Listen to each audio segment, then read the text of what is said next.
another press briefing by the Prime Minister. It's not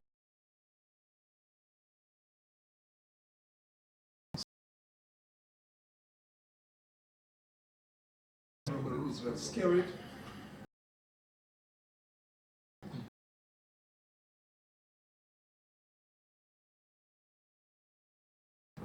And Captain will all speak tonight. The Attorney General, Lee Peter, is also around. Mervyn Paul, head of the GIS, and some other, well, of course, Dr. Colin McIntyre just taking a seat. So we're about to begin another press briefing by the Prime Minister. Let's go right across and join Prime Minister Roosevelt Skerritt. Thank you, the Dean of the Press Corps, Mr. Curtis Matthew. I always have to wait for him to do his own introduction. That's what happens when you're the Dean of something, you know. But let me greet you, the media present, and of course every citizen and resident of Dominica and those who are viewing and listening via live broadcast. Technically speaking, I won't be part of the press briefing tonight. Tonight we have with us some more important people. We have with us Mr. Davis Layton, the Permanent Secretary in the Ministry of Justice, Immigration and National Security. And that ministry is responsible for the Office of Disaster Management. And so he will chair tonight, and he will give you the welcome remark. And then we have with us Mr. Gregor Thomas, who is the chairman of the Food and Supplies Committee, who's been doing an extraordinary job in bringing food supplies to many parts of the country. And we have Mrs. Kathleen J. Peanut Byrne, who is the Director General of the Dominica Red Cross. The Red Cross has been exceptional, as always, with its cooperation, collaboration. Sometime. So. Welcome, Mrs. Peanut Byrne here. And also Mr. Martin Anthony, who is a member of the Welfare Committee, and is here deputizing for the chairman of that committee, who is Mr. Morvan, the Chief Welfare Officer, who could not be here this evening. I will simply say that it has been yet another day of efforts, and we shall continue the efforts towards the cleanup and the reconstruction of our country post Tropical Storm Erika. So I will move aside and then pass on to Mr. Davis Layton to take over the proceedings from me. Thank you.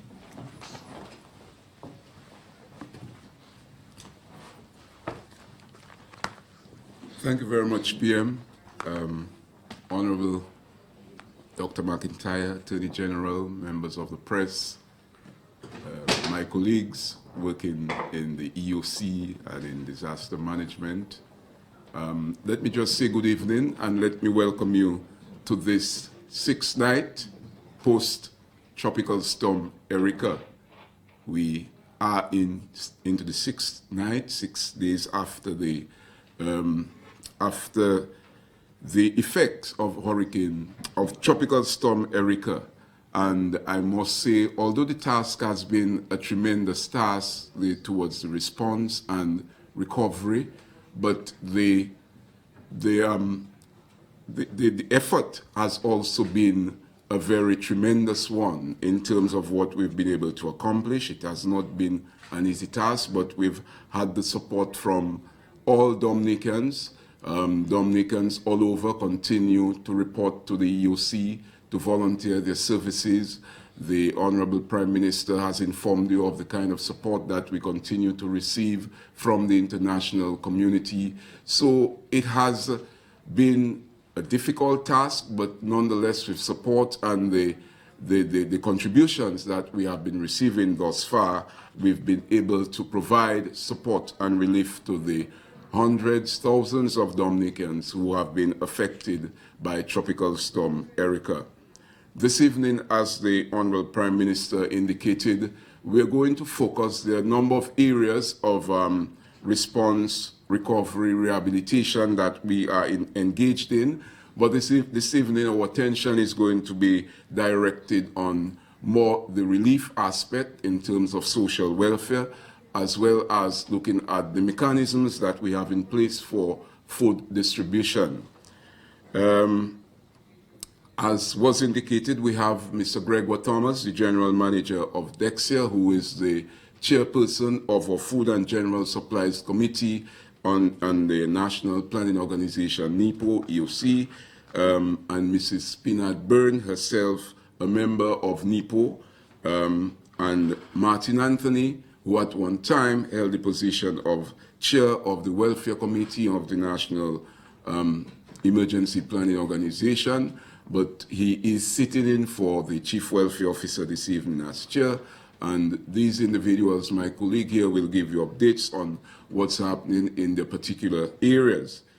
I know you would be interested to know what is happening in Petit Savan. I just want to tell you that to date we have evacuated 538 persons from Petit Savan. Today we were able to do 20, and that includes a family of 3 from Font Saint-Jean. So that's where we are. The effort continues. We continue to pray for, for our persons who have been affected, and we continue to ask for you to pray for Dominica. So with this introduction, I will invite Gregor Thomas, the General Manager of Dexia, to bring us up to date on food and general supplies.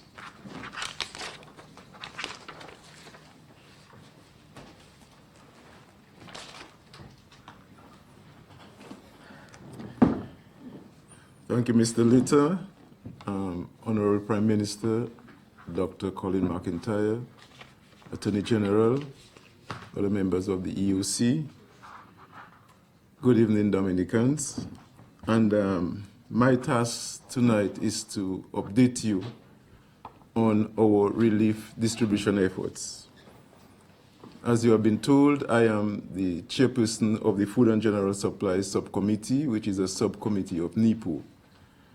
And we have been charged with that responsibility to identify food supplies for distribution to communities.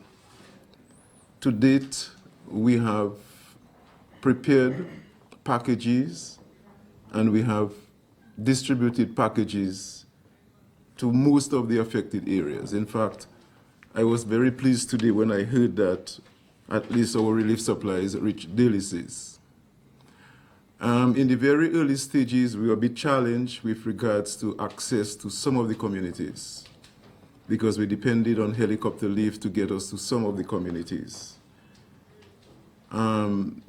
That has been a problem, but the fact that we have now created access, road access to most communities, it will make our task of distributing food to the affected areas much easier. I believe to date most areas can be accessed by road. We have also attempted to improve on the organizational structure that we have in place for the distribution of relief supplies. And we have, as part of NEPO, we have the Food and General Supplies Subcommittee. What we have attempted to do, and even today we had a meeting with a subcommittee to assist us in terms of improving the delivery of service. And there is what we have created, what we call an administrative arm to support the relief distribution effort. And we have created some subcommittees of that arm to assist that process. In the area of transportation and distribution, we have seen the need for better liaison, better connection, coordination between what we do at the Food and General Supply Subcommittee and getting the products, the commodities to the communities. So we have persons in place right now who will take charge, take responsibility for making that link,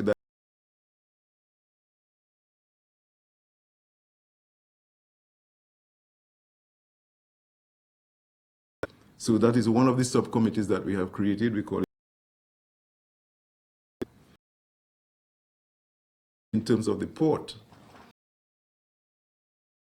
To date, most of what we have done in terms of distribution, most of the supplies have been sourced locally.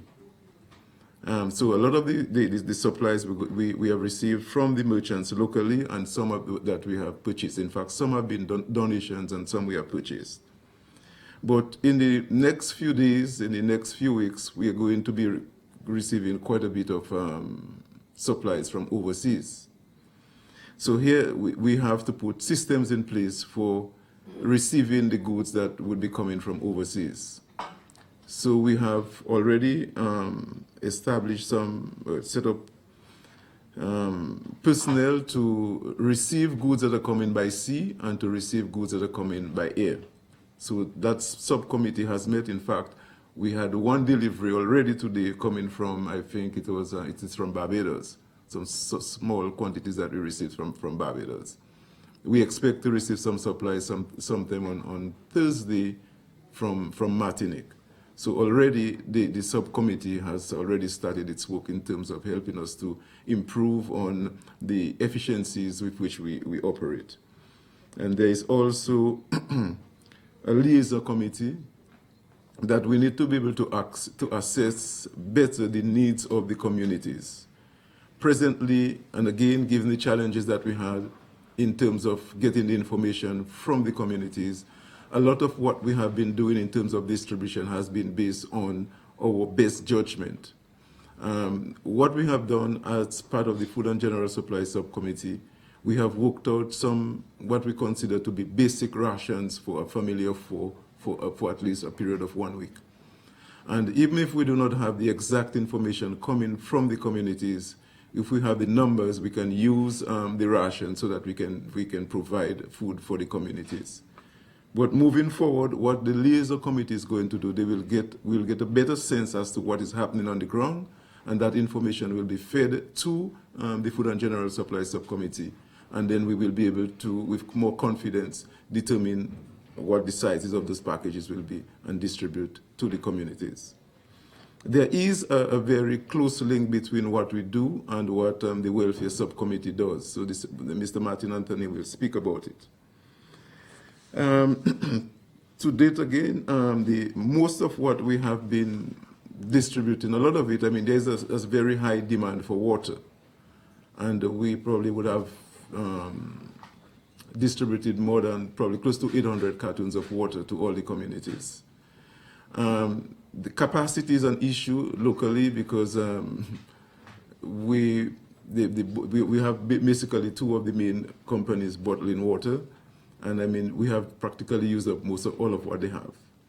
So there is a need for us to replenish our stock. So we are in communication with them to place in orders so that we can have some more, especially of the water available to us. As I also mentioned the fact that I think on the 3rd. We will be receiving some supplies from Martinique, and I think some of that will be water. So that again will augment our stock of water. And in terms of donations, we have received, and in fact we had a very good meeting with the distributors, and we want to thank the distributors for the kind of commitment and the support that they are providing to assist us in that process. So most the distributors have committed themselves to providing goods on discount, and also to be able to use their transportation. So transportation is at our disposal, that we can use transportation to get to the different communities. So again, we just want to thank them for the effort that the private sector that they have provided to us. I mean, sometime later we will be able to acknowledge everybody, but for now, we just want to say thank you to them, and that is helping our relief effort. At the end of the day, in terms of how we operate, we do an inventory of what stock that we have and what it is that we require to replenish. And I have been told by one of the committees that we have persons available who have been trained in SUMA, which is a inventory control management process. And those persons, from tomorrow, we will deploy those persons to assist in terms of inventory. Because one of the things that we have to be very careful about, and we want to do it right, is the whole question of accountability. We want to ensure that when things arrive in Dominica, that we have the correct information as to what we have received, and correct information as to what we have dispatched from the warehouses, correct information as to what the communities are receiving. At the end of the day, we want to ensure that whatever we receive reaches the community. That is the main thing. We do not want to have goods packaged in the warehouse that cannot reach the community. So basically, that is where we are in terms of the operations, and I think it is improving. It is improving. I think what we have seen is a huge improvement in terms of the management of the operations. And I thank those persons who have volunteered their services to assist us to do it. Thank you.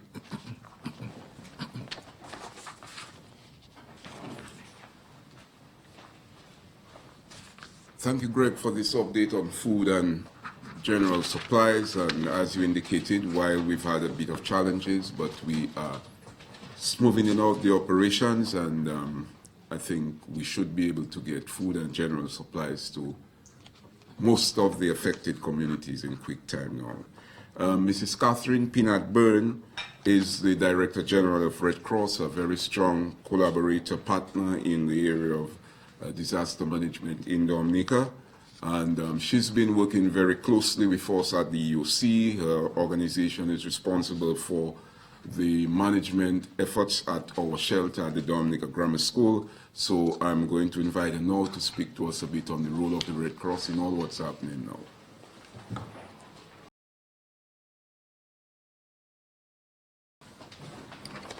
Thank you, Mr. Chairman, and good evening to everyone.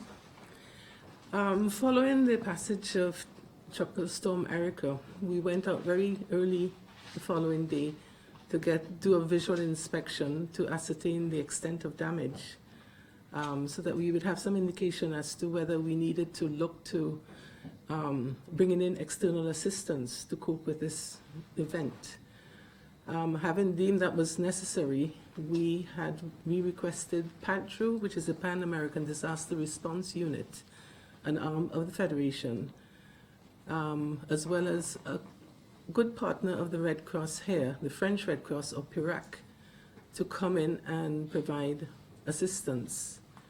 We have 4 delegates presently on island assisting us in drawing up a work plan and preparing a draft, a disaster response emergency fund appeal for response efforts here.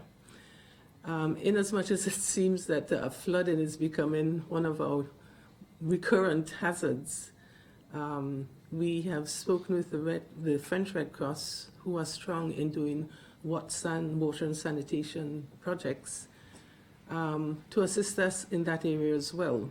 So today, a water filtration plant was landed at Portsmouth. This mobile plant will enable, if working sort of 24 hours, it can provide potable water for 4,500 persons. We had a discussion with DOASCO to ascertain which communities, which areas are likely to be delayed in having their reconnection of potable water. And the first place that was mentioned was Granby. So the likelihood is that we will put this mobile plant in Granby, and this will be a collaborative effort between Red Cross and DOASCO, where we'll train Red Cross volunteers, DOASCO workers, so that we can have this plant up and running in the next few days. And this plant, of course, will remain available for future events, and in between, disasters, if DOASCO has need for the use of this plant, if something should happen, then it's already available and on island for their use.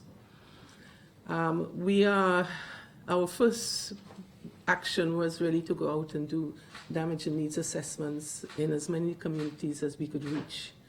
Many of them were inaccessible by road, so we used boats to go in, and we can thank Lime Digicel for making those boats available for use. And being cognizant of the fact that people had been isolated for 24 hours and needed water, we traveled in with water and whatever food supplies we had on hand. We've disbursed 200 food parcels to date. The bulk of the many pledges of both in-kind assistance and cash, and starting from tomorrow, the container loads of relief items, including food, will start coming on island and will be available for distribution. This is likely to go on for some time, in that at the request of the Prime Minister, we've been paying particular attention to the persons, the residents from Petit Savan who were evacuated to town. And we've been doing a registration process with them. As far as extended assistance, relief assistance, this group of persons will be given particular attention in terms of feeding, providing, food, even for those who are staying with relatives. They're going to need additional food items, but looking towards a longer-term relocation process for these persons, if they opt to remain someplace other than going back to Petit Savan. So in that respect, we have spoken with OFTA USAID, who will provide funding to Red Cross to facilitate this process.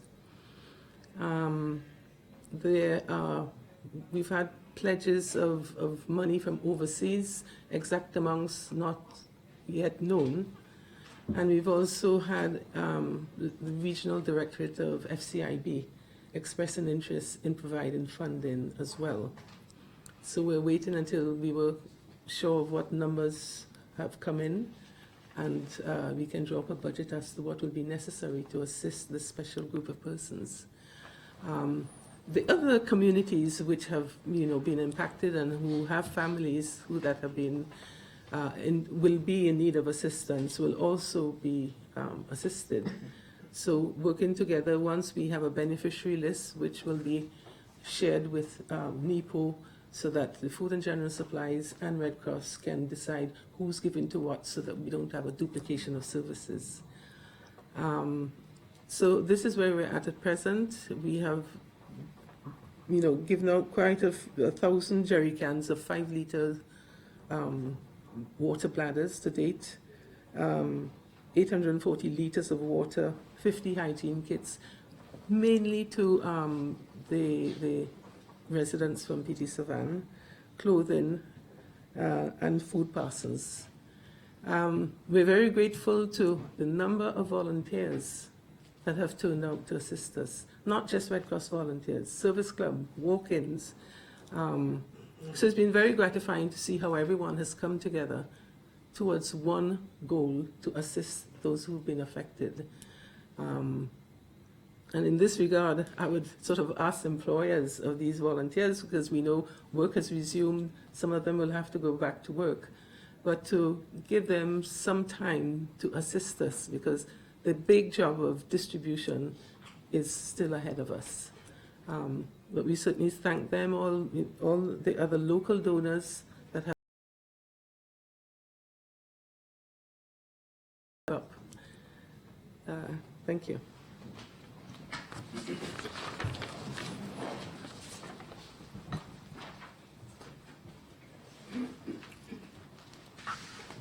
Thank you very much, Mrs. Byrne, for sharing with us on your efforts. And I would just like to reiterate a point that you made and appeal to our employers, those in the private sector, and even quasi-government organizations. As you indicated, we expect to move slowly towards getting the country back to normalcy, and we would still continue to need those volunteers. So if employers could cooperate with us, perhaps allowing the employees 2 hours a day to come to assist with distribution, or a day a week to come to assist with distribution. We would welcome that kind of assistance from our employers and others. So I'm hoping, in the spirit that we've started, that we can continue to make this recovery effort something positive for Dominica. Mr. Martin Anthony, as I indicated earlier on, is representing the chair of the Welfare Subcommittee, Mr. Leroy Morvan, our Chief Welfare Officer acting, and Mr. Anthony will bring us up to date on the work of this subcommittee of report.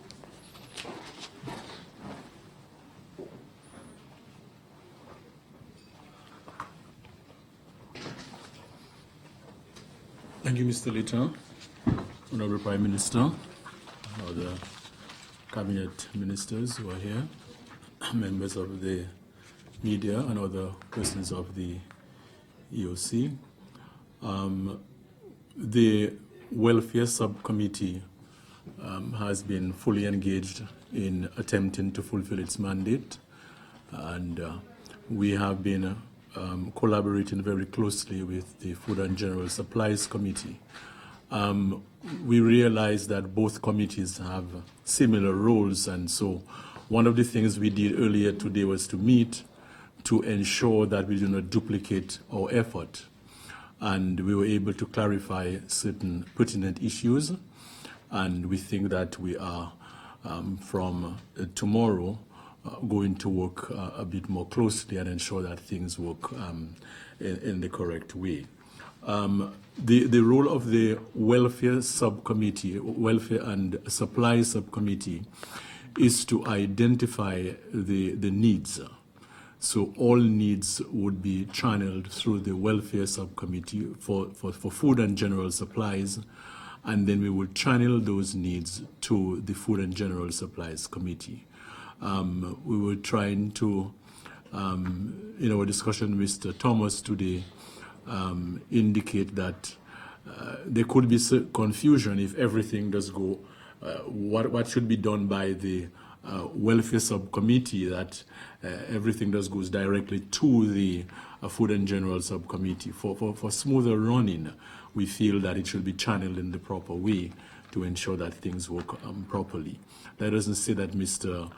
Thomas of the Food and General Supplies Committee cannot use his judgment if certain needs come up, but for better collaboration, we feel perhaps we should ensure that the roles are not duplicated. We have been, since yesterday, working with persons in the critically affected areas in terms of identifying their needs.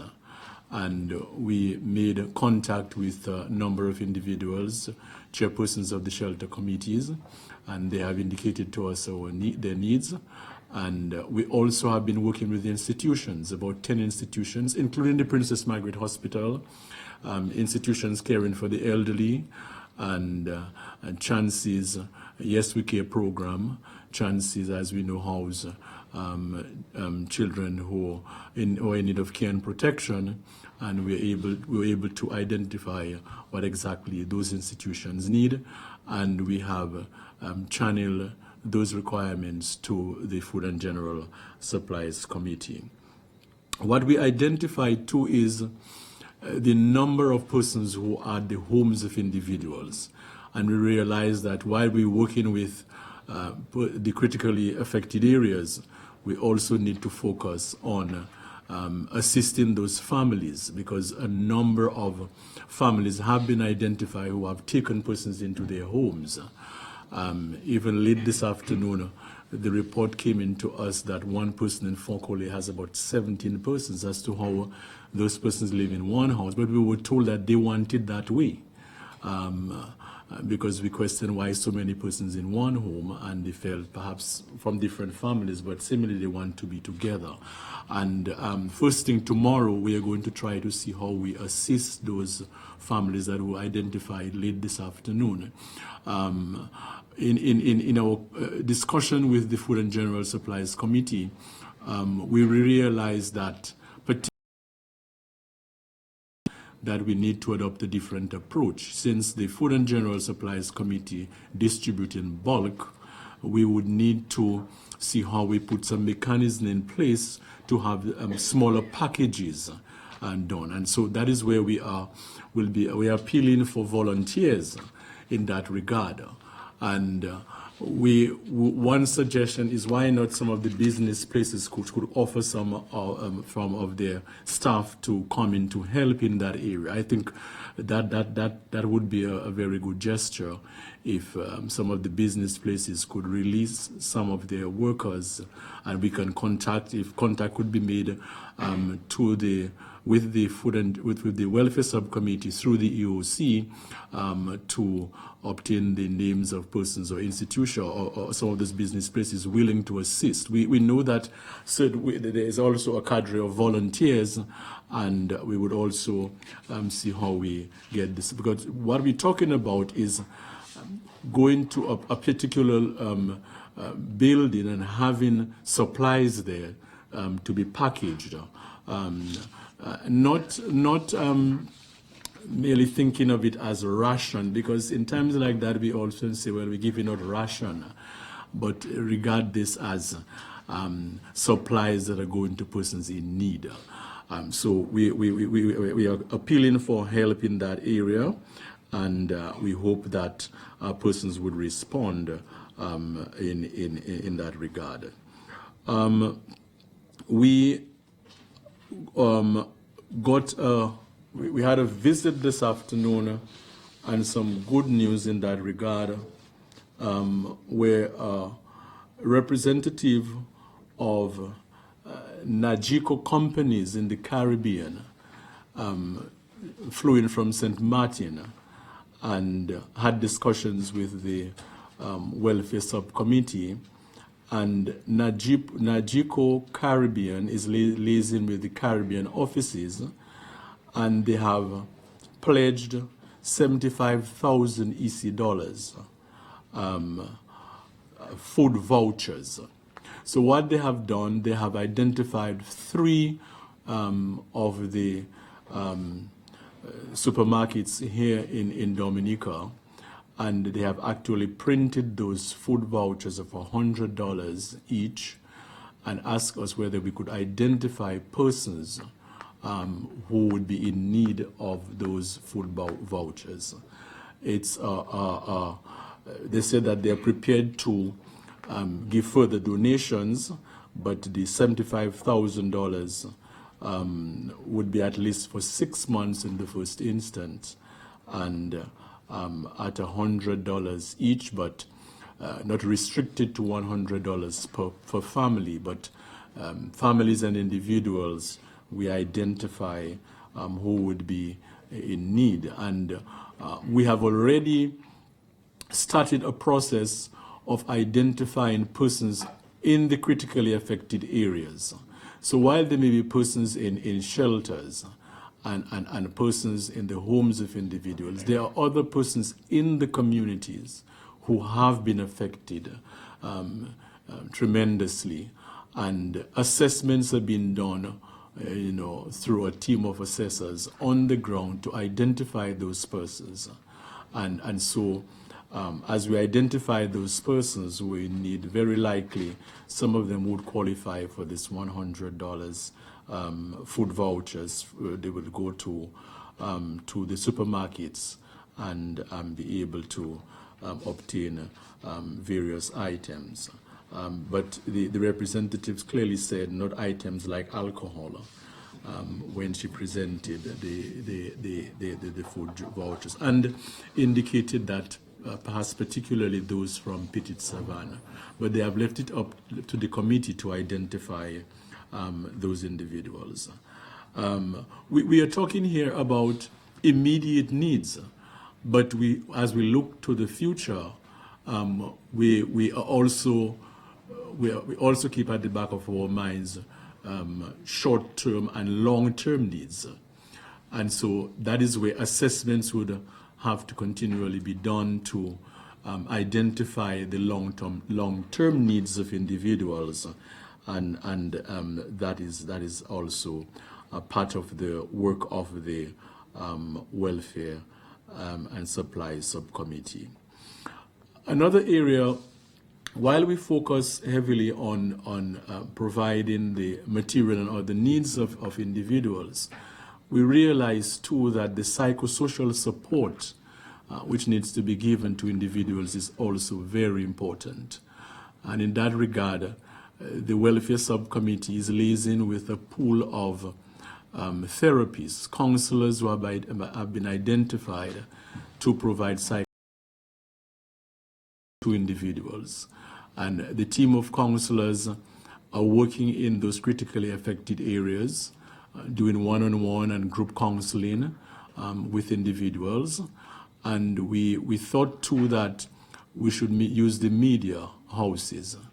And so with the assistance of Moving Paul, a number of those media houses have been identified, and those counselors will be going to the various media houses to disseminate information, particularly tips of how to cope in times of disaster as we have on our hands right now. Because we know that the psychological effect and emotional effects could be such that if the psychosocial needs and the therapeutic needs are not taken care of, there could be counter effects. So that has been attended to, and those programs will be aired tomorrow, both on, in fact, GIS is down to do a recording of one of those programs to at least give certain tips to members of the public how to better cope in this present time of need. So that is where we are. The work is going to continue tomorrow as we continue to liaise with the Food and General Supplies Subcommittee.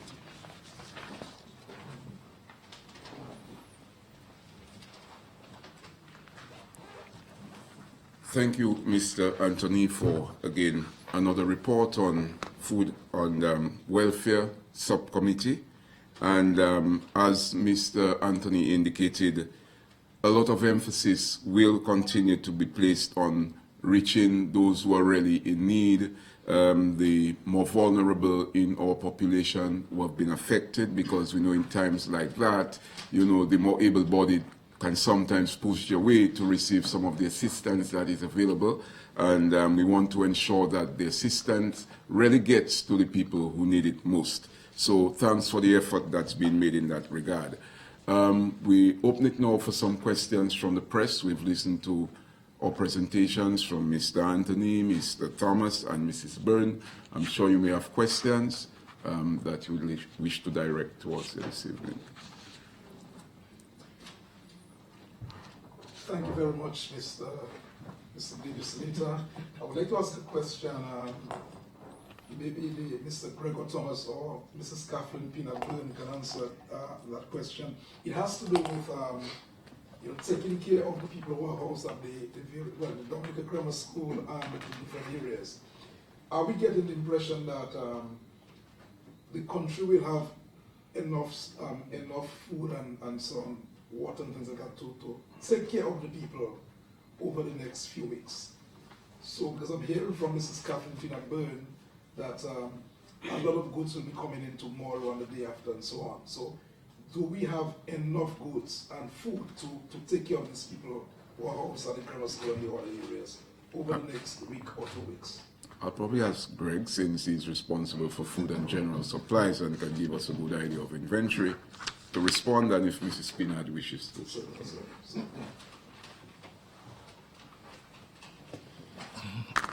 Curtis, I want to say yes, we'll have enough food.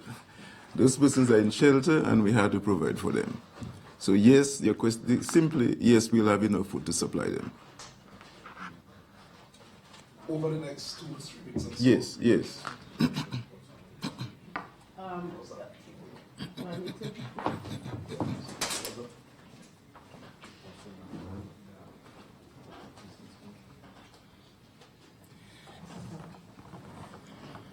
In addition to the food items that are being donated from overseas, obviously Dexter and other suppliers will be bringing in new supplies of food. and which, utilizing the similar cash vouchers, we will be able to provide to those in need of extended food so that we can, in a way, revitalize the local economy rather than waiting or asking for more food supplies to be sent in from outside. But I think in the first instance, we should have adequate numbers of food items for several weeks, actually.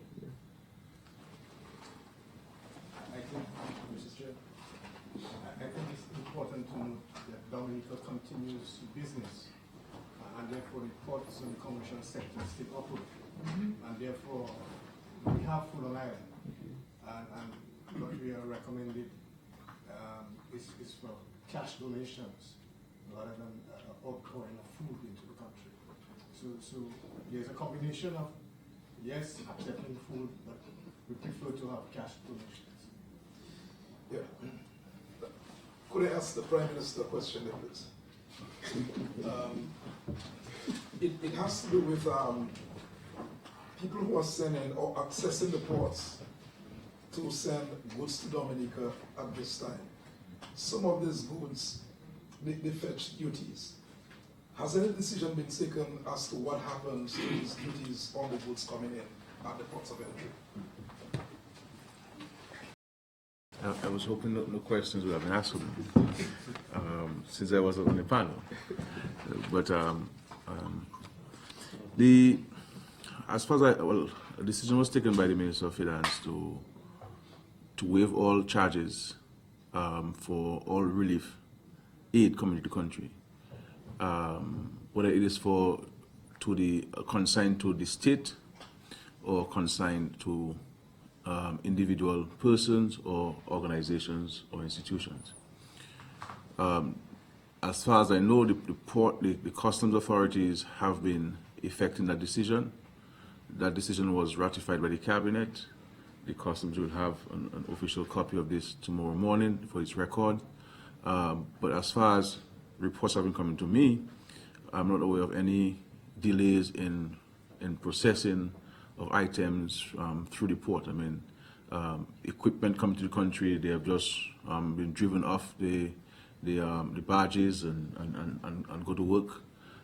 Individuals coming, the people who have come into the country with no passports, they have a driver's license, they're sent by a foreign government or a foreign institution. We've allowed them to enter the country because they come to help. So we've sought to remove all kinds of restrictions on persons who are coming to assist us. So the customs have been facilitating the entry and clearance into Dominica, all items that are for relief purposes. Now, one does not expect you to send a flat screen TV to someone and expect it to be duty free. That in a disaster is not for relief. I mean, this is for other things. So once it is food items, toiletries, clothing, that are all earmarked for your family, for a friend, to the Red Cross, to village council, to a local authority, it is not fetching duty. It's been reported to me that people are saying that the government should have removed the duties and so on and so on. So, but I think sometimes it's better to ask a question, get the information, verify what you're hearing before it is propagated. At a time like this, information and accurate information is key, and this is why we give an opportunity every day, so that questions can be asked and clarifications can be sought. And but just to say that there are no duties. As a matter of fact, as the minister, I've gone even further by removing any maximum in terms of the value of what you send. And we have amended a previous cabinet decision. As you know, there was a cabinet decision previous to the storms, and we have removed the cap of maybe the $1,500. So it is an open cap. But let us be diligent. Let us be transparent. Let us be honest with ourselves that if you're selling items, it is for relief. it cannot be and should not be to open a supermarket in the village. It should not be to sell. It should be to be given to individuals at no cost to them, the beneficiaries. So both those of us who are sending and those of us who are receiving must be honest with ourselves and honest with the system. This is not a time to try to rob the system. The system is already losing quite a bit, and the system is using the resources that it has to help those who have lost everything or who may have suffered damage. So this is what it is. There are no duties on this, and if anybody is experiencing has experience or is experiencing any difficulties, you feel free to contact the financial secretary or myself to deal with the matter, because you're dealing with human beings and sometimes there may be hitches and glitches in the implementation. But as I know, the comptroller has been exceptionally facilitative during that time. While you're on the mic, Mr. Prime Minister, before you leave, did you get any commitment from the St. Lucian Prime Minister who you met in Dominica today? The St. Lucian Prime Minister has been helping from day one. As you know, some of the helicopters that are coming from the south, they do a stop in St. Lucia, and the government of St. Lucia has been covering the refueling of those helicopters, both to and from Dominica, and usually they make a stop. So he has been very generous in that regard. But to the moral support is also welcome too, and the government has come to assess the situation, to look at the damage himself, and certainly he has offered to assist, not only in terms of relief assistance, because they themselves in St. Lucia are also mobilizing relief efforts and contributions from citizens from every single country within the Caribbean has been mobilized. People are organizing concerts, radio funds, bank accounts have been opened by various institutions and governments, from Bermuda down to Suriname, down to Argentina, down to Brazil. I mean, it's all over. But it's always, we've received visits from the president of the Regional Council of Martinique, the ambassador here of the French Republic, the prefect of Martinique, who has been very helpful. Once he was called to send the rescue helicopter, he did not wait to confirm. He sent the helicopter with France. He simply took it on his own and sent the helicopter right away. And from then, henceforth, they've been very, very helpful. We received the emissary or the envoy of the Premier of Montserrat. Montserrat has been very helpful. The parliamentary secretary in the government of Montserrat came there to deliver supplies and men to assist, and they've offered assistance. So the different representatives from different countries coming in, because we've invited them to come see for themselves and see the situation, with the hope of seeing how they can assist in the recovery and reconstruction efforts. Mr. PM, any updates on the Montserrat ferry that you mentioned? Well, the Montserrat ferry, as I've been advised, did in fact come to Dominica. They did two things for us. Apart from bringing in supplies and bringing in personnel to assist with the cleanup and reconstruction efforts, they were able to pick up quite a number of Dominicans and visitors to Dominica in Antigua, and they were able to take people back to Antigua for onward travel to different parts of the world. So it has come in. From all reports, it is a ferry that is in exceptionally good condition, comfortable.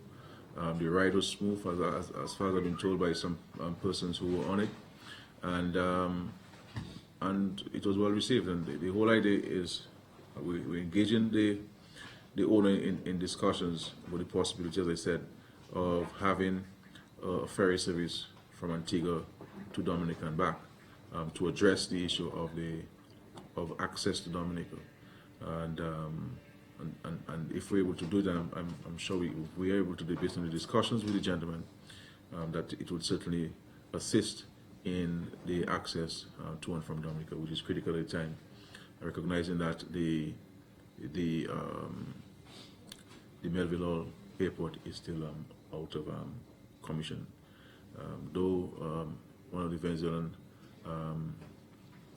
aircraft landed at Douglas Charles this afternoon to deliver supplies. So the runway is fine, and it's a C-130 that landed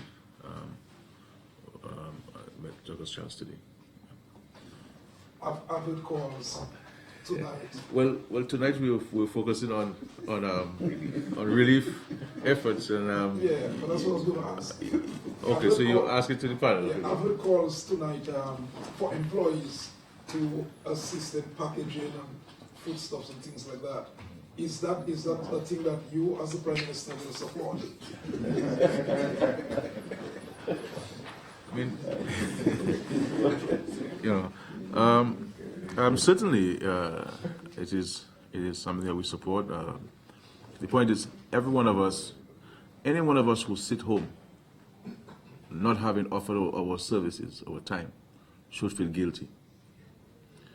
You know, and we're not asking you for 20 hours a day.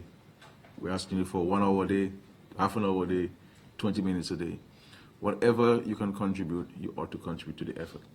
And the point is, while you have the committees, there are not sufficient people to do all that's required to reach the people every day, because people have to be reached almost every day in some situations. And people have to be sent out. But the point which the panel made was that most of the items come in bulk, and in some cases, you want to send to a home, you want to send to 2 individuals, and you have to package it nicely. You understand? It has to be presented as if you're coming from the grocery store to get your groceries, properly packaged and so forth, because it has to be done in a respectful manner. It has to be done with pride. It has to be done with love.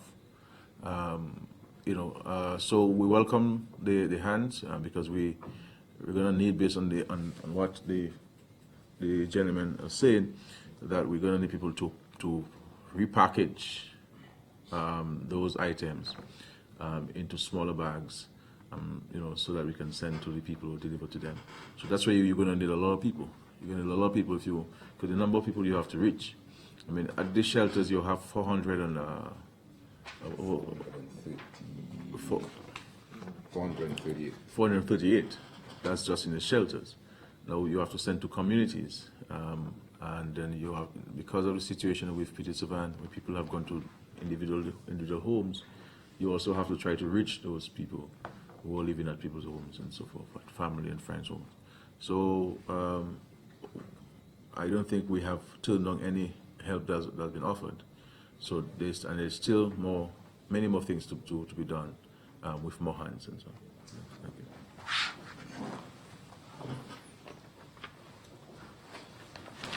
Thank you, PM. Do we have any further questions from the press? No deed of press? Okay, well, if no further questions, let me thank you very much for continuing to bring information on the relief efforts to the Dominican public. I also want to thank the Honorable Prime Minister for giving us the opportunity to share with you this evening, and to continue to appeal to you, to all Dominicans, wherever you may be, and people of the world over, to continue to support us in our effort of recovery and reconstruction in the Commonwealth of Dominica. Thank you very much. Have a good night, and hope to hear from us again tomorrow night. Thank you.